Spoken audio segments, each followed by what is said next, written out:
salve a todos os alunos e alunas da terceira série do Ensino Médio Noite. Como é que vocês estão, meus queridos? Eu espero que vocês estejam bem. Sou o professor Assis Gualter e estou com vocês na disciplina Biologia. Estamos ao vivo nessa sexta-feira, dia 9 de setembro de 2022. São exatamente 8 horas e 15 minutos, meus queridos. Vamos nós, bora lá, voltando do intervalo e vamos dar continuidade até o fim desta noite. Lembrando que, para vocês do curso do terceiro ano do ensino médio, algumas disciplinas não são ao vivo, tá? Vocês têm encontros virtuais, tá? Lá na plataforma do Canal Educação, que é o site canaleducacau.tv, tá? Que é educação sem cedilha, sem tio, certo?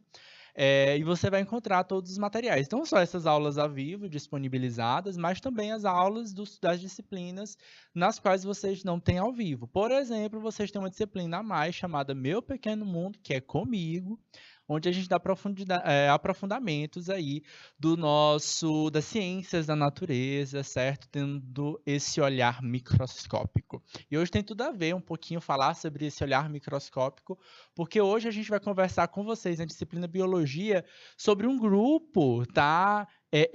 Muito grande, muito importante para os seres vivos, tá? E claro, para o ser humano também, seja economicamente ou na saúde. Esse grupo é o grupo das bactérias.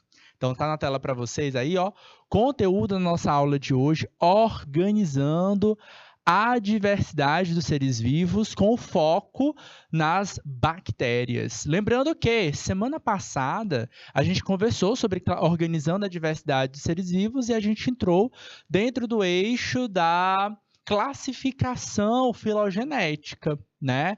Então, que é a classificação biológica. Mas, gente, olha, eu não dei meu boa noite para as minhas turmas, para as minhas cidades. Deixa eu ver aqui, olha só os municípios que estão presentes aqui nessa aula ao vivo. Boa noite, pessoal de Betânia. Boa noite, pessoal de Dom Inocêncio.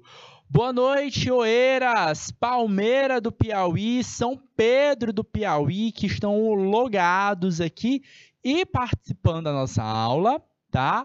E, claro, também estou vendo aqui o pessoal no YouTube, porque essa aula também está sendo transmitida pelo YouTube. Denilson, Marileide, quem mais?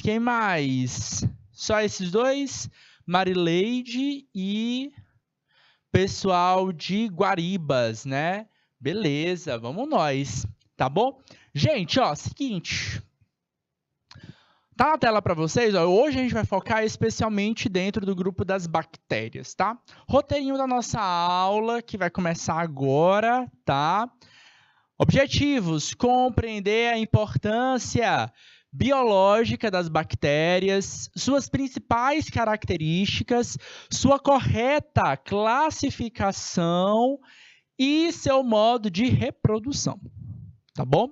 Diferenciar a morfologia das células das bactérias das células do corpo humano. Então, hoje a gente vai conversar sobre bactérias, tá?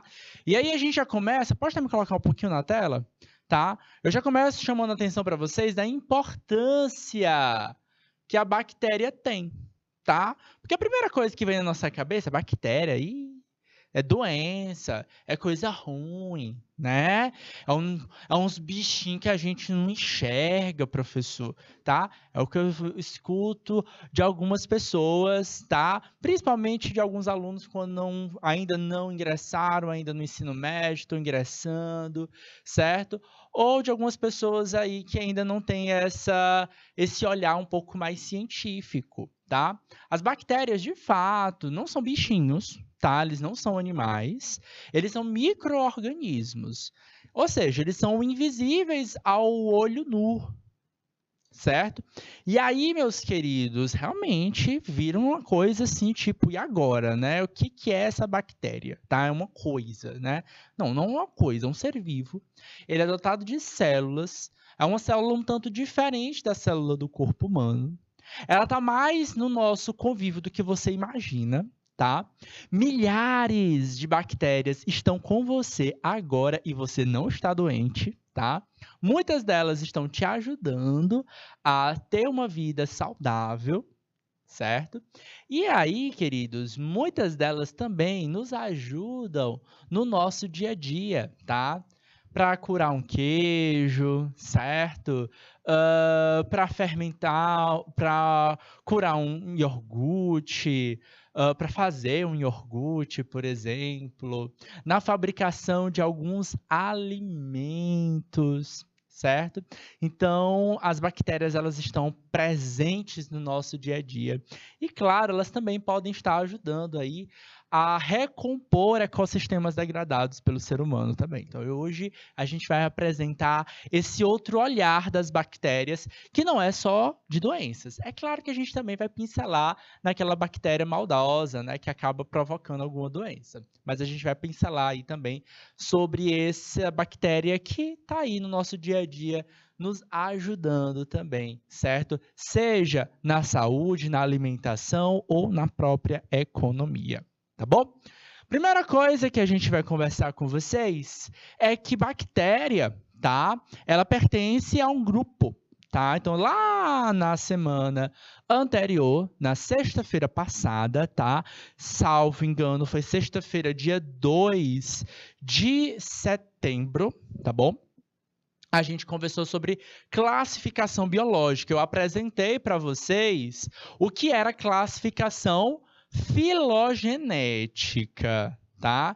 Quem está no ao vivo aí, ó, aproveita e comenta que eu quero saber o que é uma classificação filogenética. Alguém lembra? Tá? Gente, a classificação filogenética é a classificação aceita pela biologia hoje, tá? E ela retrata, meus queridos, esse olhar evolutivo, tá? As características que são passadas com a herança evolutiva, tá? Então a gente sempre faz essa comparação. E aí a gente tem grupos, tá? Que a gente chama de grupos taxonômicos, que a gente vai agrupando os nossos seres vivos, os nossos organismos vivos, tá? Os maiores grupos taxonômicos, tá? São os chamados domínios. A gente tem 3 principais domínios no que diz respeito aos seres vivos, tá? 3 principais domínios e pronto, tá? Quais são esses? Aqui, ó, atualmente, costumamos classificar os seres vivos em 3 grandes domínios, tá? Então, quando a gente está falando aqui nessa árvore filogenética, a gente está falando dos grupos taxonômicos. São eles bactéria, tá? Tá marcadinho aqui de azul para vocês.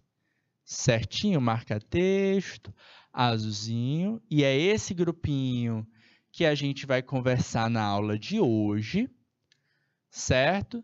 Nós temos o grupo das árqueas, pode ser conhecido também como arqueobactérias, mas é mais conhecidas como árqueas. Por fim, nós temos o grupo domínio eucaria, certo? Com os organismos eucariontes. Ok, Kaique? Tudo bom contigo, meu querido? Então, ó, atenção, dentro das bactérias, olha o tamanho desse grupo, tá? Cada linhazinha que a gente tem aqui são outros grupos de bactérias, outros grupos de árqueas, outro grupo de eucariontes que a gente tem. Vocês sabem em que grupo nós, seres humanos, nos encontramos? Porque a gente tem que estar dentro de um desses grupos, tá? Porque a biologia, ela enquadra o quê? Os seres vivos, tá? O ser humano não é um ser vivo, então a gente está dentro de um desses grupos aqui. Qual deles a gente tá? O ser humano ele vai se encontrar aqui, ó, gente, no grupo dos animais, certo? É aqui onde o ser humano se encontra. Então, nós não fazemos parte ser humano, certo? É aí onde o ser humano se encontra, ok? Dentro do grupo do reino dos animais. Mas hoje a gente vai conversar sobre um reino que está, relativamente distante do grupo dos animais. É esse grupinho que eu circulei de azul. É um grupo que é um domínio chamado de bactérias, certo? Vamos conhecer um pouco mais sobre esse grupo, galera. Vamos nós. Domínio bactéria. Primeira coisa, quem são os organismos das bactérias? Em geral, os organismos que compõem as bactérias, domínio bactéria, são indivíduos normalmente unicelulares, podendo viver de vida livre, sozinhos, tá? Ou em colônias, tá? Em grupos, tá bom? E como seres unicelulares, eles são dotados de célula, tá? Diferente aí, por exemplo, dos vírus, tá bom? Bactéria tem uma célula relativamente diferente das células dos animais, tá? Essa célula, ela é bem simples, muito simples. A célula é muito simples, apresentando basicamente uma membrana plasmática, isso é obrigatório para toda célula, certo? O que é essa membrana plasmática, professor? Ela é um envoltório, tá? Ela é como se fosse uma paredezinha ali que separa o que é dentro da célula, que são as reações químicas que acontecem dentro da célula, das reações químicas e dos processos que acontecem fora da célula. A gente chama o que acontece dentro da célula de meio intracelular e o que acontece fora da célula de meio extracelular, ok? Então, a membrana plasmática é essa fronteira, tá? Celular, a principal fronteira. A gente vai ter o citoplasma, que fica por dentro dessa célula, onde encontram-se ribossomos, cromossomo bacteriano, tá? E para quem não sabe que cromossomo é esse, galera, isso aqui, é DNA, mesma coisa, professor, mesma coisa, tá?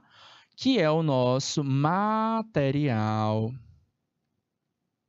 hereditário.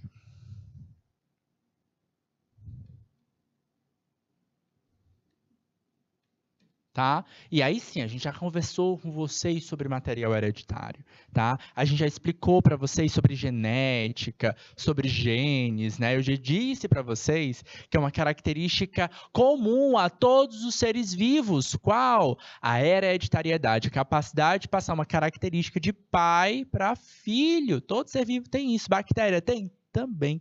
E isso está marcado porque os seres vivos têm material genético, tá bom? É o material genético também que vai guardar a informação sobre as funções que aquele organismo vai desempenhar, seja o seu formato físico, tá? Sua morfologia, ou seus aspectos fisiológicos. Vai fazer fotossíntese? Não, não vai fazer fotossíntese.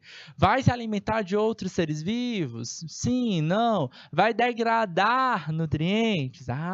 Então, à medida que a gente vai entendendo qual é a função daquele organismo no ecossistema, tudo isso é traçado através do DNA, certo? Beleza. E aqui ao lado a gente tem uma imagem, um esquema de basicamente o que seria uma bactéria. Toda bactéria tem essa estrutura, professor? Não.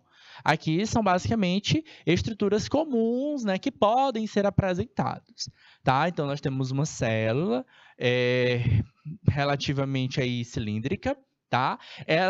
Essa célula, especialmente, ela vai ter uma parede celular, tá? Então, além de uma membrana plasmática, cadê a membrana plasmática? Aqui, ó, membrana plasmática, cromossomo bacteriano, o que mais? Cadê?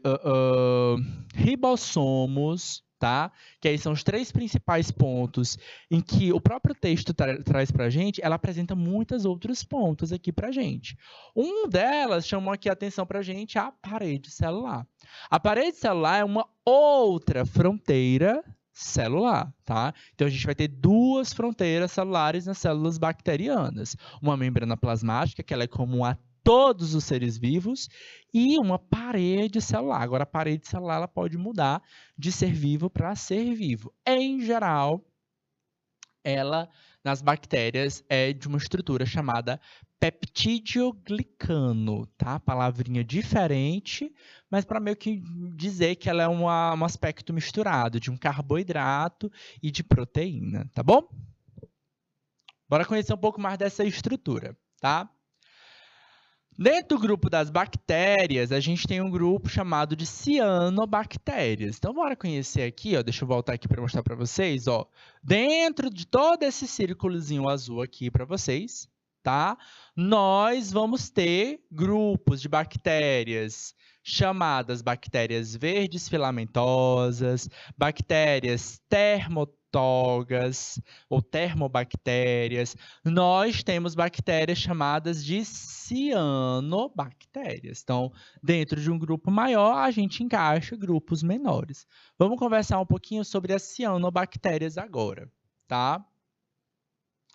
As cianobactérias apresentam uma organização celular típica dos procariontes. Professor, o que é uma célula procariótica, tá? É aquela célula típica, tá? Que só tem membrana plasmática, MP, né? Membrana plasmática, citoplasma e material genético ou material hereditário.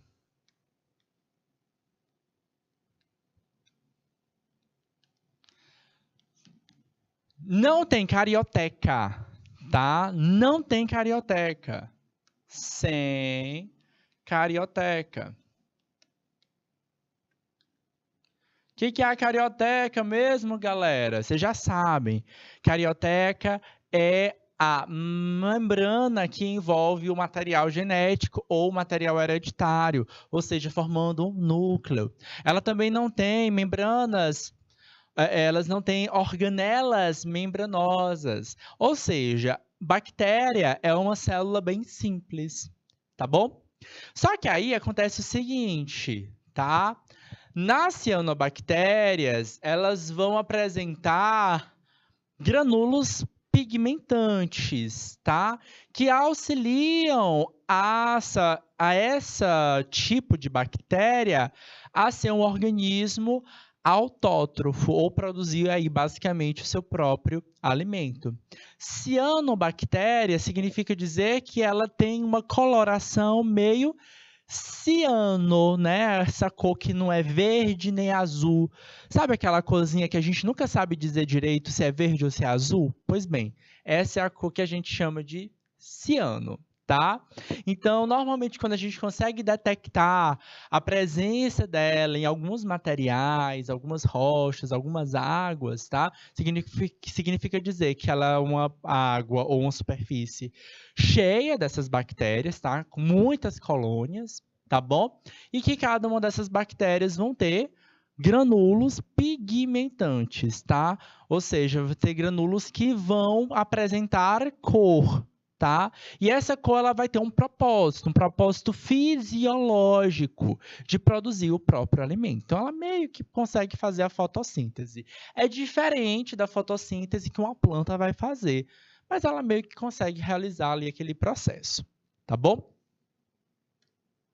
Toda bactéria vai ter essa estrutura, professor, de fazer fotossíntese, de fazer quimiossíntese? Não, tá? Apenas o grupinho aí das cianobactérias, certo? Então, ela entra dentro de um grupo ali do domínio bactéria, tá bom? As bactérias são organismos, em geral, unicelulares, tá? Constituído por células procarióticas, tá? Provavelmente, gente, uma célula, primeiro organismo vivo que surgiu no planeta, teve uma célula procariótica, tá bom? Que caracterizam-se por não ter núcleo, sem organelas membranosas, no citoplasma, certo? É a característica de uma célula procariótica. Observa, galera, que nessas imagens que a gente tem aqui, mostram para a gente diferentes células bacterianas, tá? Alguns têm formato de bastão, tá? Que é esse meio laranjinha, tá? Lembrando que essas cores são cores artificiais, tá? Então, eles têm formato aí de bastãozinho, parece aí, não sei, uma salsichinha, né? Lembra isso, né? Para vocês. A gente tem alguns com formatos esféricos, elas são chamados de formato de coco, tá bom? Observa que nesse caso, essa célula, ao contrário dessa aqui, ó, essas aqui são células que vivem em grupo, mas meio que isoladas. Aqui elas estão sempre associadas. Então, o convívio em colônia é praticamente obrigatório. Já temos células aqui, ó, que tem uma característica. Observa que ela tem flagelo, tá? Que auxilia aí no processo de movimentação. Essas aqui são bactérias mais de vida livre, certo? Então, o hábito de vida delas pode variar bastante, tá? Elas podem viver isoladas ou reunidas em agrupamentos que possuem formas típicas, tá? E variam entre as várias espécies, tá? Elas chamam a atenção dos seres humanos normalmente quando vivem em grupos, em colônias. Olha só para vocês, ó, os diversos formatos e como a gente acaba classificando morfologicamente. Lembrando que a gente já trabalhou na aula passada, que a gente não classifica mais apenas com os caracteres morfológicos. A gente precisa ter uma análise genética, molecular e, claro, associar ela aos padrões de evolução. Isso é o que a gente entende como classificação filogenética. A maioria das bactérias apresentam um envoltório externo rígido, chamado de parede celular. Lembrando que essa parede celular é uma segunda fronteira celular. A primeira e mais importante para todo ser vivo é membrana plasmática. A parede celular é depositada externamente a essa membrana plasmática, membrana plasmática, tá? Normalmente, a parede celular é responsável pelo formato, tá? E por sua proteção. Sobre a parede celular, encontra-se a membrana plasmática significa dizer abaixo, tá bom? Abaixo da parede celular, encontra-se a membrana plasmática, de forma mais interna, certo? Que delimita o citoplasma, o fluido, onde há milhares de proteínas e organelas responsáveis pelo metabolismo da bactéria. Professor, mas disse que célula procariótica não tem organela? Cuidado, tá? Não existe organela membranosa. Vamos voltar aqui, ó. Não existe, ó, não tem organelas membranosas. É diferente, tá? A gente tem organelas que são proteicas, tá? Ou moleculares. É o caso, por exemplo, dos ribossomos, tá? Mas organelas membranosas, que é o caso aí, por exemplo, de mitocôndrias, é o caso de retículo endoplasmático, complexo de Golgi. Não, nesse caso aí, esse tipo de organela só vai acontecer nas células eucarióticas, que a gente vai encontrar em um domínio só para isso. É o domínio eucária, tá bom? Algumas bactérias é o que a gente classifica como bactérias gram-positivas. Vamos voltar aqui e mostrar para vocês. Ó, de verde aqui, ó, de verde, o que eu circulei de verde para vocês, tá? É o grupo que é um domínio, tá? É um grupo taxonômico que a gente chama de eucária, onde apresentam-se os organismos com célula eucariótica. É esse grupo que tem o núcleo celular, que tem membrana plasmáticas, organelas membranosas, certo? É onde o ser humano está encontrado, tá bom? Mas, dentro do grupo das bactérias, a gente encontra aqui, ó, bactérias que a gente classifica como bactérias gram-positivas, tá? Que bactéria é essa, tá? Bom, ela não é exatamente um grupo taxonômico, o termo, né, o nome dela especificamente. Gram-positiva acontece por conta de um teste que foi feito, tá, alguns séculos atrás, quando alguns cientistas tentavam descobrir, né, eles nem sabiam direito o que era uma bactéria, eles entendiam, mas não entendiam muito bem o processo. Mas aí eles começaram a fazer alguns testes, né? Tá tendo alguma coisa aqui que está causando doença nas pessoas, tá? E aí eles começaram a jogar um certo corante, certo? E aí perceberam que algumas pessoas doentes, né, apresentavam secreções que coravam e outras pessoas com outras doenças não apresentavam essa coloração, tá? Quem são essas? Tá bom? Então bora ver aqui, ó. Bom, de cara geral, tá? A gente tem as bactérias chamadas de gram-positivas, tá? Toda bactéria que apresenta essa estrutura. Membrana plasmática, certo? É aquela membrana que fica interna. Então, abaixo aqui a gente vai encontrar o citoplasma, certo? Aqui também. Citoplasma, ou seja, é o meio intracelular, de dentro da célula, certo? Acima da membrana plasmática, olha só como é a estrutura da membrana plasmática, né? É uma bicamada de fosfolipídios com proteínas no meio desse processo, tá bom? Acima, ou seja, sobre a membrana plasmática, a gente vai encontrar a famosa parede celular, certo? E essa parede celular aqui, ó, ela é uma parede de peptídeo glicano, tá? Peptídeo glicano. Ou seja, ela é uma parede mista, certo? Composta aí por basicamente dois polímeros. Um deles é uma proteína, peptídeo, tá? E o outro é um carboidrato, um glicídio, tá? Então, por isso, peptídeo glicano, tá? Nomezinho diferente para vocês aí memorizarem. Então, sempre que vocês verem essa palavra, uma parede celular de peptídeo glicano, você vai associar uma parede celular de uma bactéria. Professor, outros seres vivos podem ter parede celular? Sim, tá? Fungos, plantas, alguns protozoários apresentam paredes celulares nas suas células. Porém, a parede celular tem uma composição diferente em cada um desses grupos. Por exemplo, lá nas plantas, essa parede celular vai ser de celulose, é um carboidrato, tá? Normalmente, a parede celular vai dar sustentação, firmeza, rigidez e, claro, o formato que essa célula precisa ter, tá bom? Bom, observa que aqui as bactérias são chamadas de gram-positivas. O que é isso? Por que ela é positiva? Tá?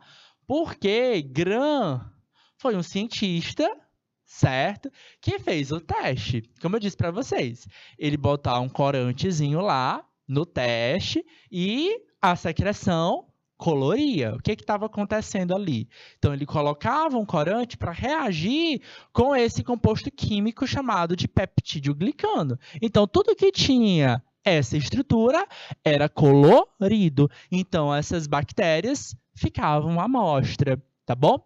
O que acontece aqui nas bactérias chamadas de gram-negativas? Significa dizer que elas não têm parede celular? Não, elas têm, só que elas têm, ó, uma membrana externa. Então, era meio que essa membrana externa, ela funciona como um certo lençol, certo? É como se ela tivesse um cobertor ali, uma capa da invisibilidade, vai.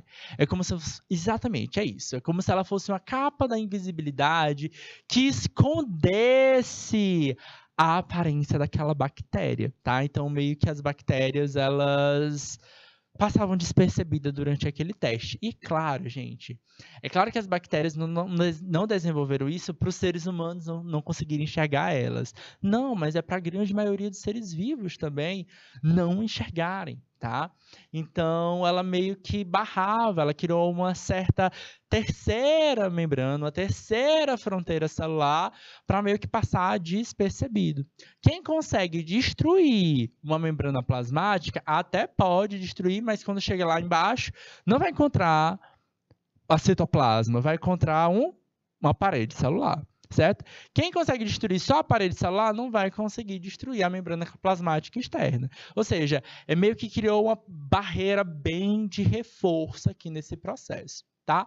E ela ficou conhecida dessa forma, como bactérias gram-positivas e gram-negativas, desde esse teste realizado por esse cientista que tinha o sobrenome de Gram, e até hoje a gente acaba denominando e fazendo essa classificação, tá bom? Então, próxima vez que vocês ouvirem esse termo de gram positivo e gram negativo, significa dizer isso.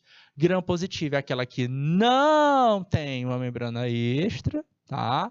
Não tem, professor? Não tem, certo? Porque ele botou o corante, ele reagiu, interagiu com quem?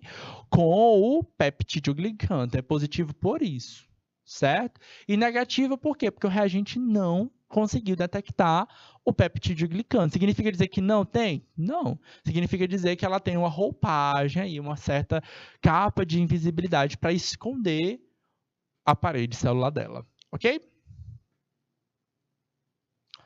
Bom, além disso, as bactérias, elas vão apresentar também material genético, certo? Como eu disse para vocês. Esse material genético é o que vai determinar se aquela bactéria vai conseguir realizar quimiossíntese ou se ela vai ser apenas um ser vivo degradador, né? Vocês já aprenderam lá no ensino fundamental que bactérias são organismos decompositores, né? Elas degradam a matéria orgânica e transformam em matéria inorgânica, importantíssimo para fechar o ciclo da cadeia alimentar, importantíssimo para fechar o ciclo da vida, tá? E fazer com que essa matéria volte a ser essa matéria orgânica volte a ser uma matéria inorgânica e a gente possa se reinventar, se recriar como seres vivos, tá? Mas o que determina como essa bactéria vai reagir, vai se comportar ou vai ter uma estrutura morfológica é o seu material genético ou o seu DNA. Tá? Então, o cromossomo bacteriano é constituído por uma molécula de DNA que também fica mergulhado diretamente no citoplasma. Por quê? Porque não tem núcleo, não tem carioteca. Muitas bactérias se movimentam graças ao batimento de longos filamentos proteicos, tá? Ligados à membrana e à parede celular, denominados flagelos. Podendo ou não elas terem aí pelos, tá? E aí, normalmente, esses pelos aqui podem ter uma associação direta aí com a reprodução sexuada dessas bactérias, tá? Bactérias e seres humanos. Aí a gente começa a entrar aqui num detalhezinho importante, tá? De fato, queridos, as bactérias, elas trazem para a gente uma característica muito importante, certo? Elas têm uma associação direta de muitas pessoas associarem elas a doenças, mas cuidado, tá? Nem todas elas vão causar doença, mas a gente precisa retratar as doenças. Algumas doenças são muito conhecidas de nós, no nosso dia a dia, e a gente precisa entender o que elas nos causam e como poder evitá-las, tá? Em outras palavras, eu vou falar uma palavra bonitinha, tá? E aí vocês vão ficar, vou usar essa palavra agora. A gente precisa pensar em medidas profiláticas ou na profilaxia, certo? Então, profilaxia ou medida profilática são formas da gente evitar, certo? Que os problemas possam acontecer, tá? Então, eu sabendo como uma doença pode ser transmitida, eu já posso associar e entender como é que acontecem, como a gente pode adotar medidas profiláticas, tá? A primeira bactéria, que talvez seja mais conhecida, são as bactérias que causam tuberculose bacteriana, tá? Podem haver algumas bactérias virais, ou algumas tuberculoses virais, mas a mais conhecida são as tuberculoses bacterianas, tá? A tuberculose bacteriana ela é causada por uma bactéria, tá? A gente chama de agente biológico.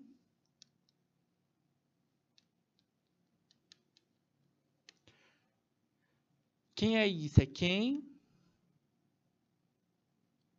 causa a doença.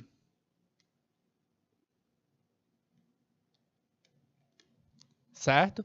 Sempre que vocês verem essa palavra, agente biológico, agente etiológico, a gente vai estar associando ao seguinte: alguém que causa a doença, tá? Normalmente ela causa inflamações nos pulmões, tá? Essas inflamações podem ser associadas ou não ao sangue, mas é sempre caracterizada com aquela tosse sanguinolenta, tá? Que libera grande secreção de sangue, tá? Perda de peso, sudorese noturna e febre, tá? Outra doença, tá, que vocês tomam bastante cuidado para falar, tá, em apelidar outras pessoas é a lepra, tá? Ou hanseníase. É a mesma coisa, tá? Às vezes aparece para a gente em diferentes contextos, né? É isso. O que que é essa lepra, tá? A lepra é uma doença, tá? Que ela principalmente proporciona lesões na nossa pele, certo? Essas lesões na pele, elas promovem o quê? Cortezinhos e são indolores. Normalmente a gente começa a prestar atenção em o seguinte, não começa a não sentir dor. Antes de começar as feridinhas, antes de começar algumas lesões na pele, algumas verruguinhas que começam a aparecer, a gente começa a perceber que não sente dor. É a hora que a gente vai cozinhar e acende o fogo e não percebe que está doendo, que passa em algum material, perfura o cortante e não dói. É a hora que a gente precisa estar ligado. Normalmente ela é transmitida através de contato de gotículas de saliva, tá? Assim como a tuberculose, tá? Não é diretamente pelo contato, pele a pele, mas pode ser pelas gotículas de saliva que saem da nossa boca, tá bom? Muitas vezes é retratado no cinema, na literatura, por exemplo, na Bíblia, tá? Para quem é da religião, do dogma cristão. Ah, porque a lepra, né? A lepra é o termo mais vulgar, vamos dizer assim, né? Mais popular. Enquanto a hanseníase é o termo que os cientistas acabam falando mais. Entre estes, a gente está falando dos médicos, tá? E aí parece que está falando de dois universos completamente diferentes, mas é o mesmo, tá bom? Até pouco tempo a gente tinha erradicado essas doenças, tá? Mas ela tem crescido nos últimos anos justamente pelo fato dos devidos cuidados. Então a gente precisa ficar atento, tá? Lesão na pele. Pele é um órgão do corpo humano que protege, reveste o nosso corpo. Então significa dizer que sim, a gente vai ficar muito mais suscetível a outras doenças e claro, né? A gente perde a sensibilidade, a gente também pode perder aí sensibilidade aos perigos. Então a gente sente dor às vezes é de propósito, é para que a gente possa evitar aí possíveis machucados, né, perigos, para que a gente não possa vir a enfrentar um perigo maior. Bom, uma doença muito recorrente no Brasil é o tétano, tá? Ela é causada pela bactéria Clostridium tetani, tá? Tem vacina para ela, tá? Então, vacinas não são apenas para vírus, a gente tem vacina para tétano, para bactéria, tá? E para algumas outras também, certo? Normalmente ela promove sintomas como contrações musculares, dolorosas, pode inferir interferir, desculpa, na capacidade de respirar. Então, ela vai ter ataques diretamente no controle dos nossos músculos diretamente. Ela é passada diretamente através de cortes com materiais contaminados, tá? Não é todo lugar contaminado que vai te passar, mas em ambientes contaminados. Normalmente são bactérias que conseguem sobreviver durante muito tempo expostas ao tempo, certo? Então é comum ter esses relatos de peguei tétano depois de pisar num prego enferrujado. Tá? Então, não é que todo prego enferrujado vai ter uma bactéria de tétano, mas significa dizer que aquele tétano, né, que aquela bactéria conseguiu sobreviver, ficar em latência durante muito tempo naquela superfície, tá? Provavelmente, gente, vou fazer uma associação agora com vírus, tá? Não é muito legal fazer essa associação. Mas talvez vocês tenham ouvido muito isso durante a pandemia de Covid-19, tá? A seguinte frase: quanto tempo o vírus sustenta, aguenta durante a superfície? Aí o pessoal vai dizer, no papel é tanto tempo, no chão é tanto tempo, no vidro é tanto tempo. Por quê? Porque cada superfície ela vai ter uma absorção maior ou menor das partículas, né, da água, por exemplo, tá? O tétano, em geral, é transmitido pelo contato direto, né, da pele. Eu me cortei, eu peguei, né, eu troquei, tive esse contato direto. Por isso a gente associa muito bem com esses materiais perfuro-cortantes como metais enferrujados, tá? E ela dura bastante. Bom, meningite é uma doença que pode ser causada por diversos agentes, tá? Mas se ela é causada por uma bactéria, normalmente é essa bactéria, e ela vai provocar inflamação na meninge. O que é isso, professor? Meninge é um tecido que reveste o nosso sistema nervoso central, tá? E aí sim, pode, dependendo do grau, pode promover lesões ou paralisias ou até a morte, muito grave. Tá? A sífilis é uma doença sexualmente transmissível. Ela é transmitida pelo contato sexual desprotegido.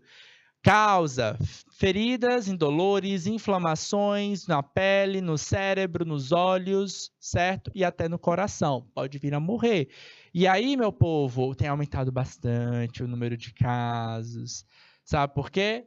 Relações sexuais desprotegidas. Meus queridos, se cuidem, tá? Muitas mulheres têm descoberto que estão com sífilis por conta de exames no pré-natal, já quando elas estão grávidas. A possibilidade do aborto é alta, tá bom? Queridos, nosso tempo estourou. A gente volta em instantes para falar um pouco mais sobre bactérias. Guardo vocês.